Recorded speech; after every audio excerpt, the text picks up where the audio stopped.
All right, so 2 questions from this week. I made a quick reference to the cap of 120 years, and yes, that's a reference to Genesis 6:3.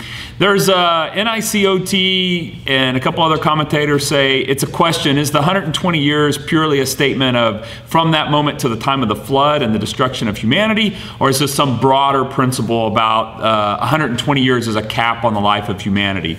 And both opinions are discussed in almost every commentary. Here's the thing: if it's the 120 years till destruction, then it would be a statement similar to what God gives to Jonah about Nineveh: 40 days, and I will overthrow the city. But here's the thing: the broader principle is that God says something about humanity. He says they're but flesh. And it seems more like a broad principle. So then the question is, well, after the flood, you have people still living beyond 120 years. And I think, from my perspective, it's kind of like when God says to Adam and Eve, if you eat of the tree in the center of the garden, you will surely die. Well, they get dispensation of some 900 years before they actually die. And I think that's what's going on with the patriarchs, so that Abraham lives to 175, Isaac lives to 146,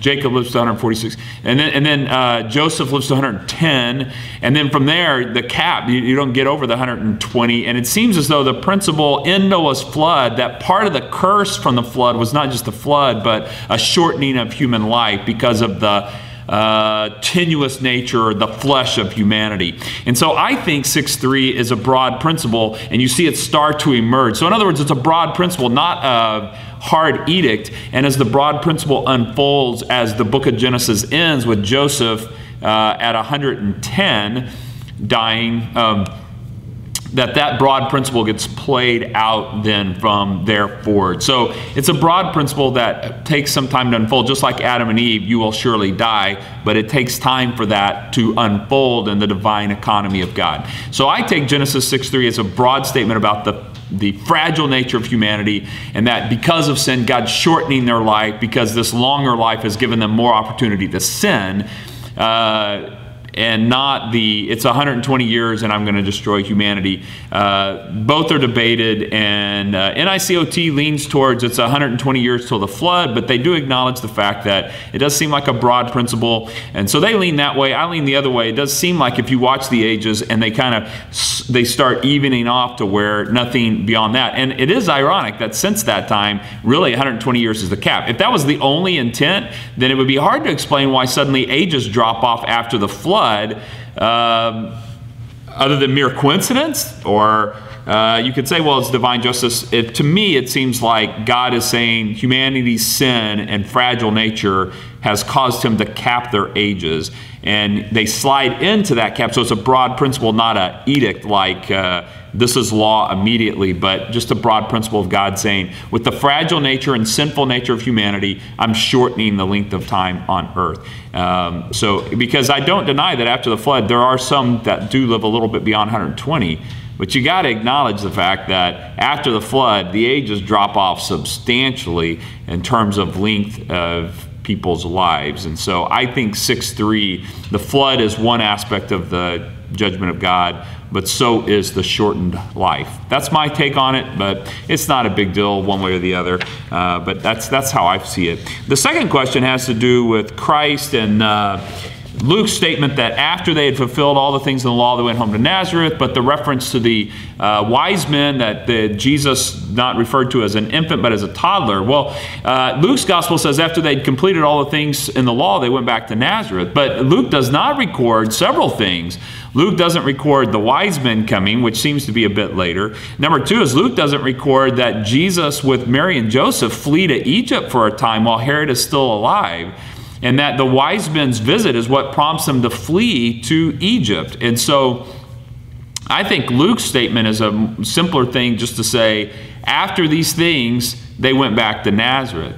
And I don't think the after there is immediately after. Like they went to Bethlehem, saw Simeon, had the encounter in the temple, and then went immediately to Nazareth. Was just a statement to get them from Bethlehem to Nazareth. Luke transitions there because he later has them back in Jerusalem when Jesus turns 12. So for Luke, he wants to get them from the dedication to Nazareth back to Jerusalem, and he's got to connect those dots without all the other details to him just aren't important.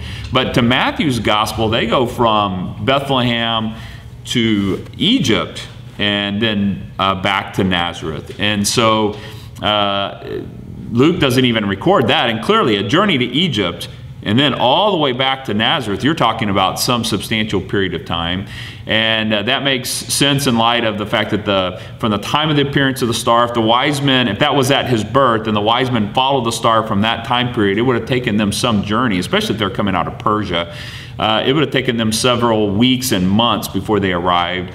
And so I don't think that Luke's gospel, when he says after, means chronologically after the way we would say. After this happened, they immediately did this, but after that was completed. So that got completed, and then after that, sometime later they go back to Nazareth, so that we would know he returned home, that they returned home to Nazareth. So I think that's all that is. I think the statement after Jesus, all the things of the law were fulfilled for Jesus, they went back to Nazareth, should not be read as the next day, but as later on they went back to Nazareth, and Luke does not give us the details there. Again, and some of this is reading the biblical historians, the way they wrote history in their day. It was not uncommon to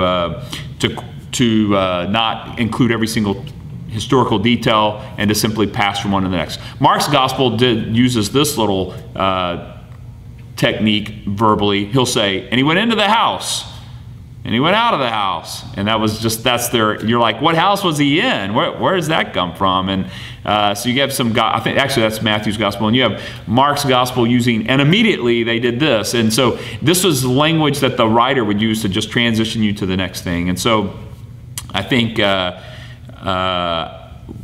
for Luke, it's a transition from the temple back to Nazareth to then get us back to the temple, so that we would see what happened in the intervening times, because he goes from that infancy moment in the temple to age 12 back at the temple. And Luke's just trying to get us from one spot to the next. He doesn't have a lot of detail. And his only statement is they go to Nazareth. Matthew's gospel says, hey, a lot of stuff happened after the birth of Jesus. The wise men go to Herod. They have a consultation there. They then come on to Bethlehem. They find Jesus. They worship. They have some dream. They go back home. Jesus and Joseph and Mary are warned about some problems. And Joseph takes Jesus and Mary and they go off to Egypt. They then come back. And as they come back, they realize even though Herod the Great is dead, Herod Archelaus, his son, has taken over. They don't trust him either. They go back to Nazareth where it's safer, and that's where they remain. And so Luke's gospel doesn't record any of those details, and I think that's what's going on there. I do think he is probably older than an infant when the wise men show up. That's why Matthew refers to that, and I do think that by that point Jesus fleeing to Egypt isn't even included in Luke's gospel. So I think that's what's going on there.